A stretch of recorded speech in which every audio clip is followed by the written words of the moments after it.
Bonjour et bienvenue sur cette nouvelle vidéo où nous traiterons des immobilisations et plus particulièrement des immobilisations financières. Ce thème sur les immobilisations est décomposé en 4 vidéos. Sur la première, nous avons vu la définition et nous avons parlé des immobilisations incorporelles et corporelles. Sur la seconde, nous avons parlé des amortissements. Sur la troisième et donc celle-ci, nous aborderons les immobilisations financières. Enfin, sur la dernière, je ferai un exemple d'application pour reprendre ces 3 vidéos. Les immobilisations financières sont, comme leur nom l'indique, des immobilisations et donc des actifs immobilisés.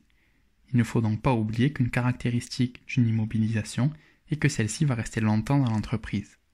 On entend par longtemps une durée supérieure à un exercice comptable. Les immobilisations financières sont des titres immobilisés. On va les opposer aux valeurs mobilières de placement appelées VMP. Ces dernières ne vont pas être immobilisées vu qu'elles servent à placer de la trésorerie. Ici, on va être dans une logique de court terme, contrairement aux immobilisations. Pour ces titres immobilisés, on va différencier les titres de propriété des titres de créance. Les titres de propriété vont donner un droit de propriété, c'est-à-dire un droit de contrôle et un droit sur le bénéfice. On va retrouver ici les actions. Alors que les titres de créance ne vont pas donner un droit de propriété. On va retrouver ici les obligations. Commençons par voir les titres de propriété.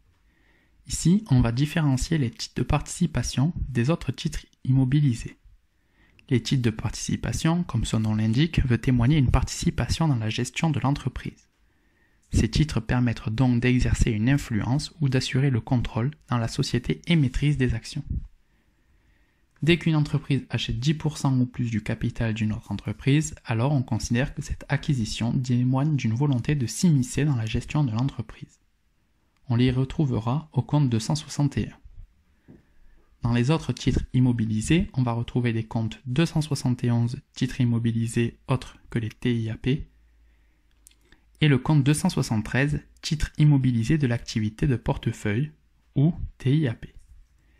Les TIAP sont des titres acquis dans l'objectif d'un placement financier sans intervenir dans la gestion de l'entreprise. Si les titres achetés ne sont ni des titres de participation ni des TIAP, alors ce seront des titres immobilisés autres que les TIAP. Ces titres peuvent engendrer des dividendes et donc des revenus. Ils seront donc inscrits dans les comptes 761, produits de participation, ou 762, produits des autres immobilisations financières. Le compte 761 est lié au TP, alors que le compte 762 est lié au TIAP ou aux autres titres immobilisés autres que les TIAP. Continuons par voir les titres de créance. Ici, on va retrouver plusieurs comptes. Le compte 272, titres immobilisés, le compte 267, créances rattachées à des participations, le compte 274, prêts, et le compte 275, dépôts et cautionnements versés.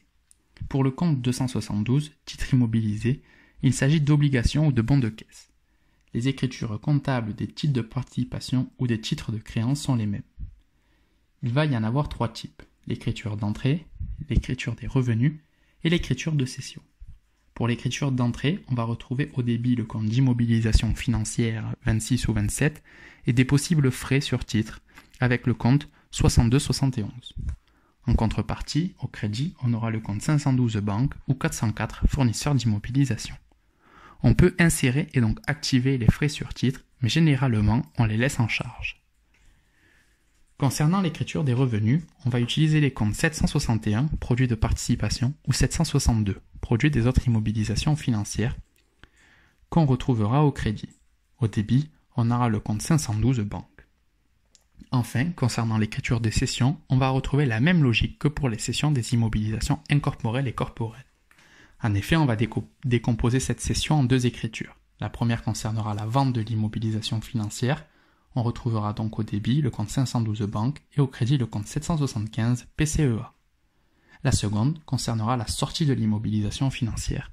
On retrouvera donc au débit le compte 675 PCEAC et au crédit le compte d'immobilisation 26 ou 27. Le résultat de cession se calculera en faisant le calcul suivant, le compte 775 moins le compte 675.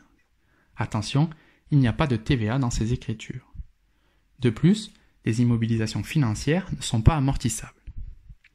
Voilà pour les écritures. On les mettra en application dans la prochaine vidéo. Elles ne sont pas compliquées si vous avez bien compris la première vidéo de ce thème. Si vous avez des difficultés pour comprendre, je vous invite donc à aller la voir. Un autre type d'écriture existe concernant les immobilisations. Il s'agit des dépréciations. Cela sera expliqué dans une vidéo, dans un prochain thème. Voilà pour cette vidéo qui fait partie du thème des immobilisations. J'espère qu'elle vous a plu et a pu répondre à vos questions.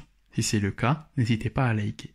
Elle est suivie d'une application. Si vous avez la moindre question, vous pouvez m'envoyer un message sur Facebook ou Instagram ou directement en commentaire.